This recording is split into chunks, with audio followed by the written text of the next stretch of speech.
S, ಖಂಡಿತ ಹೇಳ್ತಿದ್ರಿ. ಅಂದರೆ ನಗ್ಸೋಕ್ಕೋಸ್ಕರ property comedy ಮಾಡಿದ್ದಾಯಿತು, ತುಂಬ ಸ್ಕಿಟ್ಗಳು ಮಾಡಿದ್ದಾಯಿತು. ಬಟ್ ನೀವು ಒಂದು ಮಾತು ಹೇಳಿದ್ರಿ, ನನಗೆಷ್ಟೇ ನೋವಾದರೂ ಕೂಡ ನಾನು ಅಳಲ್ಲ ಅನ್ನುವಂಥದ್ದು. ಗಿಲ್ಲಿ ಅವರು ಹತ್ತಿದ್ದೆ ಯಾವಾಗ, ಯಾವತ್ತಾದರೂ ತುಂಬ ಸಿಚುವೇಶನ್ ತುಂಬ ಕಷ್ಟ ಕೊಟ್ಟು ಕಣ್ಣೀರು ಹಾಕಿದ್ದಂಥದ್ದು ಅಂದರೆ ಯಾವುದು? ಅದೇ ಒಂದೇ ಮೂಮೆಂಟಲ್ಲಿ ಅಣ್ಣ, ನೀನು ನೆನಪಿರೋದು ಅಷ್ಟೇ. ನಮ್ಮ ಅಕ್ಕ ಮದುವೆಯಾಗಿ ಹೋಗ್ಬೇಕಾದ್ರೆ, ಅಂದರೆ ನಮ್ಮೂರಿಗೆ ಮದುವೆ ಆಗಿರೋದು ನಮ್ಮ ಅಕ್ಕ. ಅದೇನು ಆ ಮೂಮೆಂಟ್ಗೆ ಅಳ ಬಂದ್ಬಿಡ್ತು ಅಣ್ಣ. ನಾನು ಫಸ್ಟಿಂದನೂ ಹೇಳ್ತಾಯಿದ್ದೆ ನಾನು ಅಳಲ್ಲ ಅಂತ. ಆ ಮೂಮೆಂಟ್ಗೆ ಲಾಸ್ಟ್ ಮೂಮೆಂಟ್ ಒಂದು ಇರ್ತದೆ, ಎಲ್ಲ ನಿಂತಿರ್ತಾರಲ್ಲ, ನಮ್ಮ ಭಾವ ಅಲ್ಲಿ ಇರ್ತಾರೆ, ಕಾರ್ ಓಡ್ತಾ ಇರ್ತದೆ, ನಮ್ಮ ಅಕ್ಕೋಗಿ ಅದು ಅಕ್ಕ ತಂಗಿರೋರು ಗೊತ್ತಿರ್ತದೆ. ಅದು ಮೊದಲಿಂದ ಯಾವನ ಇಲ್ಲಿಗೆ ತಾನೇ ಮದುವೆ ಐತೆ ಇರೋದು, ಒಂದೇವ್ರು 1 ಕಿಲೋಮೀಟ್ರು ಇಲ್ಲ, ಇಲ್ಲಿಗೆ ತಾನೇ ಮದುವೆ ಐತೆ ಇರೋದು, ಇದಕ್ಕೆಲ್ಲ ಯಾಕೆ ಆಗ್ತಾರೋ ಅಂತ ಆ ಮೂಮೆಂಟಲ್ಲಿ ಅಳ ಬಂದ್ಬಿಡ್ತು ಅಣ್ಣ. ಅದು ಗೊತ್ತಿಲ್ಲದೇ ಬಂದ್ಬಿಡ್ತದೆ.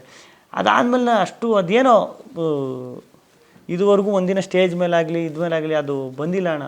ಅಂದರೆ ದುಃಖ ಆಯ್ತದೆ, ಇಲ್ಲಿ ಒಂಥರ ನೋವು ಬಂದಂಗೆ ಇಲ್ಲಿ ಬಂದು ಸಿಗಾಕಬರ್ತದೆ, ಆಚೆ ಬರೋದಿಲ್ಲ.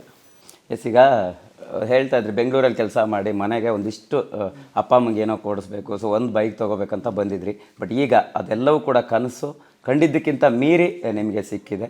ಸೊ ಈಗಿರುವಂತಹ ಸವಾಲೇನು, ಸೊ ನೆಕ್ಸ್ಟ್ ಸ್ಟೆಪ್ ಏನು ಗಿಲ್ಲಿ ಅವ್ರದ್ದು ಅನ್ನೋದು? ಅದೇ ಅಣ್ಣ, ಈಗ ಅದೇ ನಾನು ಯೋಚನೆ ಮಾಡ್ತಾ ಇರೋದು, ಸವಾಲು ಮೇಲೆ ಸವಾಲು ಈಗ ಜಾಸ್ತಿ ಇರೋದೇ ಇಲ್ಲಿ ಈಗ ಅಂತ ಅನ್ಕೋತೀನಿ ಅಣ್ಣ. ಈಗ ಹೆಂಗಾಗ್ಬಿಟ್ಟೈತೆ ಅಂದರೆ ಅಣ್ಣ, ಈಗ ಎಲ್ಲ ಇಷ್ಟು ಪ್ರೀತಿ ಕೊಡ್ತಾರೆ, ಇಷ್ಟು ಈಗ ನೋಡ್ರಿ ಅನ್ನದಾನ ಮಾಡಿಸ್ತಾರೆ, ಅಷ್ಟೊಂದು ಕಟ್ಔಟ್ ಹಾಕ್ತಾರೆ, ಆಟೋ ಮೇಲೆ, ಕಾರ್ ಮೇಲೆ. ಒಂದು ಇಲ್ಲಿ ನಮ್ಮ ಮದ್ದೂರು ರೋಡಲ್ಲಿ ಒಬ್ರು ಇಡ್ಲಿ 5 ರೂಪಾಯಿಗೆ ಇಡ್ಲಿ ವಿನ್ ಆಗಬೇಕು ಅಂತ ಗಿಲ್ಲಿಗೋಸ್ಕರ ಇಡ್ಲಿನೇ 5 ರೂಪಾಯಿಗೆ ಕೊಡ್ತೀನಿ ಅಂತ ಹಂಗೆ ಮಾಡೋರೆ. ಒಬ್ಬರು ಇಬ್ಬರು ಅಂತಲ್ಲಣ್ಣ, ಎಲ್ಲರೂ ಟ್ಯಾಟು ಹಾಕಿಸ್ಕೊಂಡವ್ರೆ. ಆಮೇಲೆ ಎತ್ಕೊಳ್ಳು ಕಿಚಾಯಿಸ್ಬೇಕಾದ್ರೆ ಸಂಕ್ರಾಂತಿ ಹಬ್ಬದಲ್ಲಿ ಎತ್ಕೊಳ್ಳ ಮೇಲೆ ಹಾಕೊಂಡು ಅದೆಲ್ಲ ಅಷ್ಟೊಂದು ಪ್ರೀತಿ ಕೊಟ್ಬಿಟ್ಟವ್ರಣ್ಣ. ಎಲ್ಲಿ ಎಡಗ್ಬಿಟ್ಟನೋ, ಎಲ್ಲಿ ಮಿಸ್ ಆಗ್ಬಿಟ್ಟದೋ, ಎಲ್ಲಿ ಎಡವಟ್ಟಾಗ್ಬಿಟ್ಟದು ಅಂತ ಅದು ಪ್ರತಿ ಕ್ಷಣ ಅದು ಕಾಡ್ತಾನೆ ಐತೆ ಅಣ್ಣ. ಏನಾದರೂ ಎಡವಟ್ಟಾಗ್ಬಿಟ್ರೆ ಏನು ಮಾಡೋದು, ಅಷ್ಟು ಕಳ್ಕೊಬಿಡ್ತೀನಲ್ಲ, ಏನಾಯ್ತದೋ ಅದೇ ಸವಾಲು ಅಣ್ಣ. ಎಸ್, ಹೊಸ ಹೆಜ್ಜೆ ಅಂತ ಹೇಳಿದ್ರಿ. ಈಗಾಗಲೇ ಸಿನಿಮಾ ಮಾಡೋಕ್ಕೆ ಸಾಕಷ್ಟು ಆಫರ್ಗಳು ಬರ್ತಾ ಇದೆ ಅನ್ನೋಂಥದ್ದು, ಸಿನಿಮಾಗಳು ಮಾಡುವಂತಹ ಪ್ಲ್ಯಾನ್ ಆಗಿರ್ಬೋದು. ಸೊ ಮುಂದಿನ ಜರ್ನಿ ಏನು ಡಿಸೈಡ್ ಆಗ್ತಾ ಇದೆ ಅಂತ? ಅದನ್ನ ಡಿಸೈಡ್ ಮಾಡೋಕ್ಕೆ ಆಯ್ತಿಲ್ಲ ನಾನು.